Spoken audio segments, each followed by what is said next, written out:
ITI study के इस YouTube channel पर आपका स्वागत है। मैं दीपक कुमार। आज हम बात करने वाले हैं आईटीआई टीओ की 2022 के एमपी गवर्नमेंट के अंदर कौशल विकास की जो भर्ती आई है उस पर्टिकुलर एग्जामिनेशन से रिलेटेड मैंने सारी वीडियोस अपलोड कर दी, guidelines video, notification video, time table से रिलेटेड, और मैंने टारगेट स्कोर कितना आपको लाना कंपलसरी है वो भी मैंने आपको बता दिया है। और आज इस पर्टिकुलर वीडियो में हम स्पेशली बात करने वाले हैं जो इलेक्ट्रीशियन जो ट्रेड है उसके बारे में पूरी इन्फॉर्मेशन दूंगा। जो भी स्टूडेंट्स इलेक्ट्रीशियन ट्रेड से बैठने वाले हैं या इलेक्ट्रीशियन की सीट के लिए अप्लाई करने वाले हैं उन लोगों के लिए ये वीडियो पूरी तरह से इंपॉर्टेंट है, क्योंकि इस पर्टिकुलर वीडियो में मैं सिलेबस भी बता रहा हूँ, क्योंकि आपके रूल बुक में इलेक्ट्रीशियन का प्रेस्क्राइब सिलेबस नहीं दिया है। तो सिलेबस भी बताऊंगा, इंपॉर्टेंट बुक्स भी बताऊंगा, और कौन सी बुक से आपको बेनिफिट कितना मिलेगा वो भी बताऊंगा। सीट की भी इंफॉर्मेशन दे दूंगा, टाइम टेबल की इन्फॉर्मेशन मैंने दे दिया आप लोगों को, कितने मार्क्स आपको लाने उसका गाइडलाइंस मैंने दे दिया, पढ़ना कैसे सारी चीज़ें मैंने बता दी, क्वेश्चंस कैसे पूछे जाते हैं वो बता दिया, पैटर्न कैसा है आईटीआई टीओ का वो बता दिया है। अब स्पेशली आईटीआई टीओ के इलेक्ट्रीशियन वाली जो ब्रांच है उसके ऊपर हम बात करें। आने वाले समय में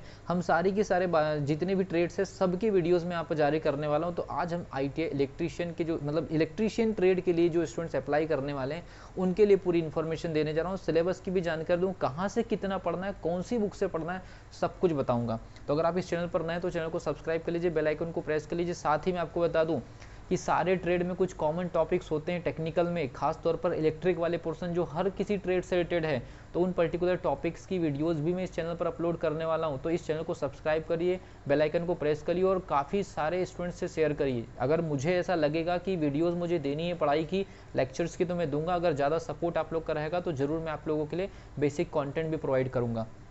तो आईटीआई टीओ 2022 का सबसे पहले चीज़ इलेक्ट्रीशियन का देख लेते हैं। सीधी भर्ती में आपकी यूआर में 14 सीट है, ओबीसी में 13 सीट है, एससी कैटेगरी के लिए 8 सीट है, एसटी में 9 है और ईडब्ल्यूएस के लिए 4 है। जबकि संविदा भर्ती के लिए आप देखिए यूआर में 3, ओबीसी में 3, एससी में 1, एसटी में 3 और ईडब्ल्यूएस में 2, ऐसे मिलाकर के सीधी भर्ती में 48 और संविदा भर्ती में आपकी 12 सीट है इलेक्ट्रीशियन ट्रेड के लिए।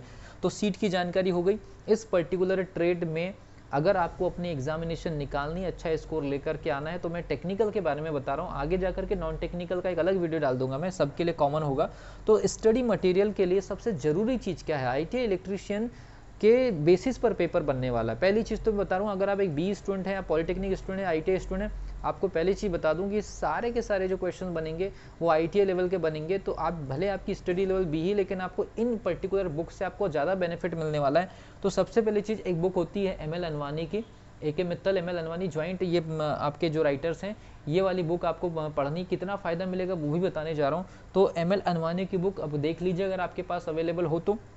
निम्मी पैटर्न की जो बुक आती है वहाँ से क्वेश्चन बहुत आते हैं। तो निम्मी पैटर्न की आईटीआई की जो किताबें होती हैं, चाहे वो किसी भी पब्लिकेशंस की हो, तो वो आप किताब आप देख लीजिए। इसके अलावा वाईडी शर्मा न्यूमेरिकल फॉर्मेट के लिए आईटीआई लेवल पर जो न्यूमेरिकल बनते हैं उसमें वाईडी शर्मा एक बेस्ट बुक है। अगर मान लीजिए क्वेश्चन न्यूमेरिकल बेस बन गया तो वाईडी शर्मा काफ़ी आप लोग के लिए हेल्पफुल होने वाली है।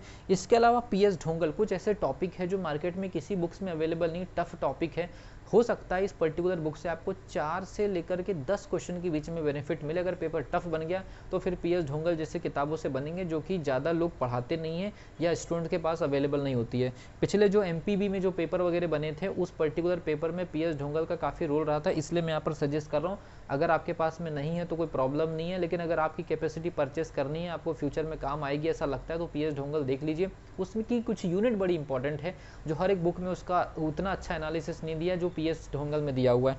इसके अलावा प्लेटफॉर्म प्रकाशन का रुक्मणी जो होता है, रुक्मणी की एक बुक आती है प्लेटफॉर्म प्रकाशन की, उसमें आपके हर यूनिट के स्पेशल क्वेश्चंस होते हैं, ऑब्जेक्टिव क्वेश्चंस। तो ऑब्जेक्टिव क्वेश्चन लगाने के लिए आप प्लेटफॉर्म प्रकाशन का रुक्मणी का प्रकाशन जो आता है इलेक्ट्रीशियन का वो ले लीजिए। साथ ही अगर मान लीजिए कोई घोरलेज प्रकाशन या फिर रॉयल पब्लिकेशन आता है तो ये पब्लिकेशन मैंने आपको ऑब्जेक्टिव लगाने के लिए बताया। तो रुक्मणी है, रॉयल पब्लिकेशन है, घोरलेज पब्लिकेशन, ये ऑब्जेक्टिव क्वेश्चन के लिए हो गए। पीएस ढोंगल, वाईडी शर्मा, निम्मी पैटर्न और एमएल अनवानी की जो बुक है ये आपके लिए बेसिक स्टडी के लिए होगी। तो ये जो किताबें हैं इसमें एमएल अनवानी की किताब अगर आपके पास में बुक अगर अवेलेबल है, सबसे मेजर रोल प्ले ये करेगी क्योंकि इसमें काफ़ी सीक्वेंस दिया है। सबसे अच्छे सीक्वेंस से सबसे ज़्यादा अच्छे नॉलेज तरीके से एमएल अनवानी में दिया है। लेकिन एमएल अनवानी की बुक में अगर आपके पास पुराना एडिशन है तो उसमें ज़्यादा अच्छे ऑब्जेक्टिव क्वेश्चन नहीं है। तो बेसिक के लिए बहुत अच्छी किताब है, लेकिन ऑब्जेक्टिव क्वेश्चंस के लिए फिर आपको जाना पड़ेगा वाईडी शर्मा की तरफ। और पीएस ढोंगल तो पुरानी बुक है, नया एडिशन शायद इसका अभी आता है नहीं, पता नहीं। तो आप इनके एडिशन जरूर चेक करिए। लेकिन ऑब्जेक्टिव पैटर्न के लिए, मतलब ऑब्जेक्टिव बुक के लिए आपके पास में जो है प्लेटफॉर्म प्रकाशन सबसे बेस्ट होगा। तो ये बुक का कलेक्शन हो गया। अब चलते हैं सिलेबस के। आप जानते हैं रूल बुक में किसी भी ट्रेड का सिलेबस, प्रेस्क्राइब सिलेबस नहीं दिया है, तो मैंने आपके लोगों के लिए आईटीआई इलेक्ट्रीशियन का सिलेबस पूरा निकाल करके ले आया है।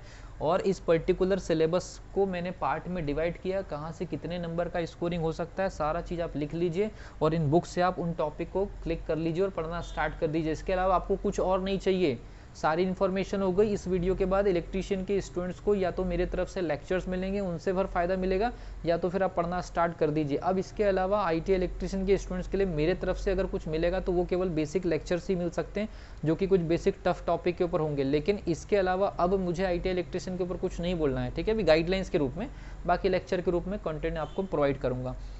तो पार्ट 1 वाला भाग देखिए, ये वाला भाग है बेसिक का, मैंने बताया था स्टार्टिंग की वीडियो में। ये वाला भाग है बेसिक का, जहाँ स्थिर विद्युत, इलेक्ट्रोस्टैटिक, धारा विद्युत, वही इलेक्ट्रिक करंट आपका, सेल, केमिकल सेल वगैरह, कैपेसिटर है, मैग्नेट है, इलेक्ट्रोमैग्नेट है, एसी थ्योरी और एलसीआर सर्किट है। ये पूरा बेसिक वाला पोर्शन है। ये पूरा का पूरा अटैक करने वाला है 15 नंबर के आसपास। ये 15 नंबर से 20 नंबर भी जा सकता है, हम इसको 15 नंबर के आसपास मान करके चल रहे हैं। तो ये वाला आपका जो सेक्शन हो गया ये 15 मार्क्स का हो गया। 75 नंबर के सेक्शन में बेसिक वाला portion 15 number minimum, maximum 20 number जा सकता है। फिर बात करते हैं पार्ट 2। पार्ट 2 जो है आपका मशीनरी वाला पोर्शन है। तो ये सबसे ज़्यादा इंपॉर्टेंट प्ले करने वाला है और इसमें आपको मेहनत भी बहुत करनी है, इसलिए मैंने आपको इतने सारे राइटर बताए हैं। तो मशीनरी वाले पोर्शन में ट्रांसफार्मर है, और ट्रांसफार्मर में आपको बता दूं काफ़ी डिटेल में पढ़ के जाइए।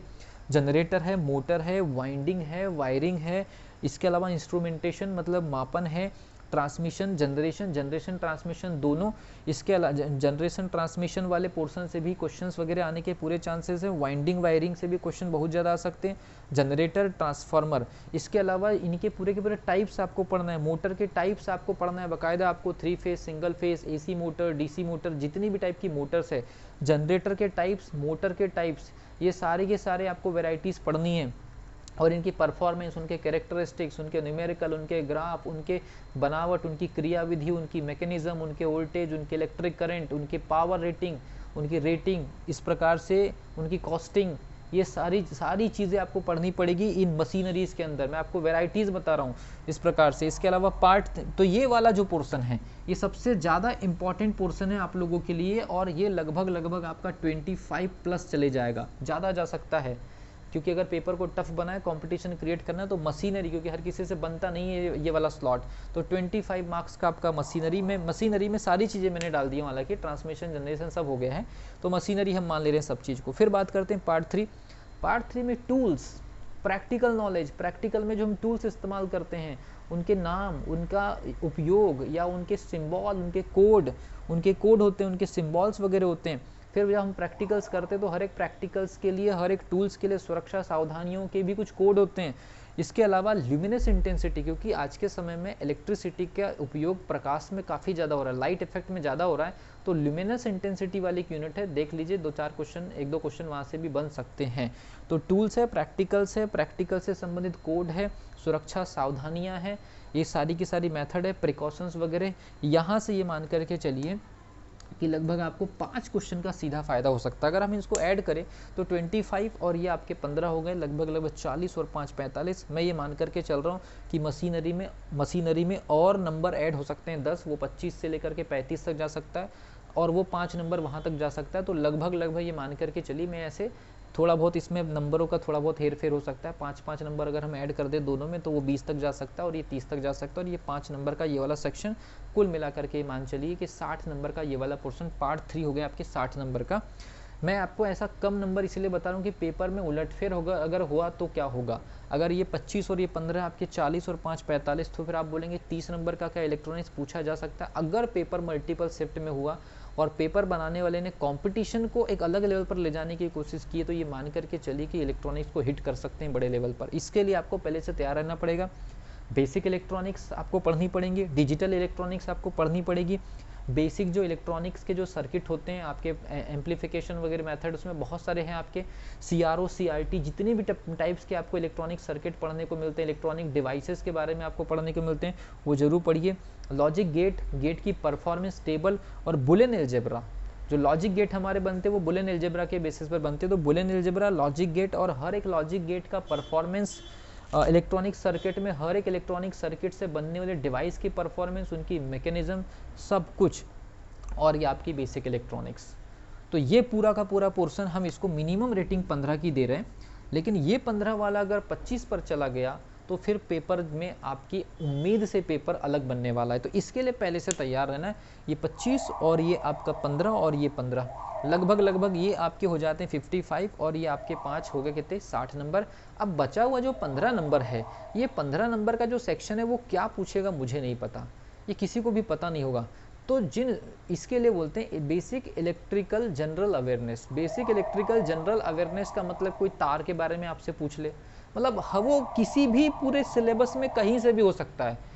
पूरे सिलेबस के अंदर कहीं से भी कोई लॉजिकल क्वेश्चन आपके सामने, या दैनिक व्यवहारिक जिंदगी में जो बेसिक इलेक्ट्रिसिटी का उपयोग है उससे रिलेटेड कोई लॉजिकल क्वेश्चंस बना दे, ऐसे 10 12 15 क्वेश्चन हो सकते हैं। उसके लिए आप अपने बेसिक इलेक्ट्रिशियन की जो स्टडी आप करेंगे तो उसमें आपको जनरल अवेयरनेस रखने की ज़रूरत है। वो बिल्कुल आपसे हाजिर जवाबी क्वेश्चन हो सकते हैं आप लोगों के लिए।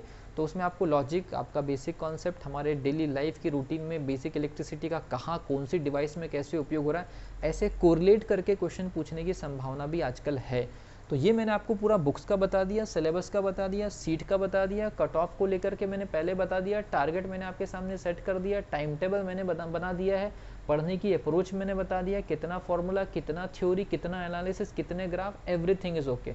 अब इस पर्टिकुलर वीडियो के बाद मैं स्टार्ट करूंगा डीजल मैकेनिक के ऊपर। डीजल मैकेनिक में भी ऐसी इन्फॉर्मेशन दूंगा, सिलेबस के साथ में पूरा एनालिसिस, सीट की सब चीज़ें, सारे ट्रेड की इन्फॉर्मेशन डल जाएंगी। और उसके बाद फिर मैं कॉमन जो टॉपिक होते हैं, जो टेक्निकल में जो कॉमन टॉपिक हो, जो कि हर ट्रेड में कॉमन है, जहाँ से क्वेश्चन आ सकते हैं, जैसे बेसिक इलेक्ट्रिसिटी, वो हर ट्रेड के लिए इंपॉर्टेंट है, ये केवल इलेक्ट्रिसिटी के लिए इंपॉर्टेंट नहीं है, वो हर ट्रेड के लिए इंपॉर्टेंट है। तो वहाँ से भी कुछ बेसिक लेक्चर्स में दूंगा और इलेक्ट्रिशियन की कुछ टफ यूनिट पर भी मैं बेसिक कॉन्सेप्ट अपलोड करने वाला हूँ। तो मिलता हूँ अगली वीडियो में, तब तक के लिए wish you all the best.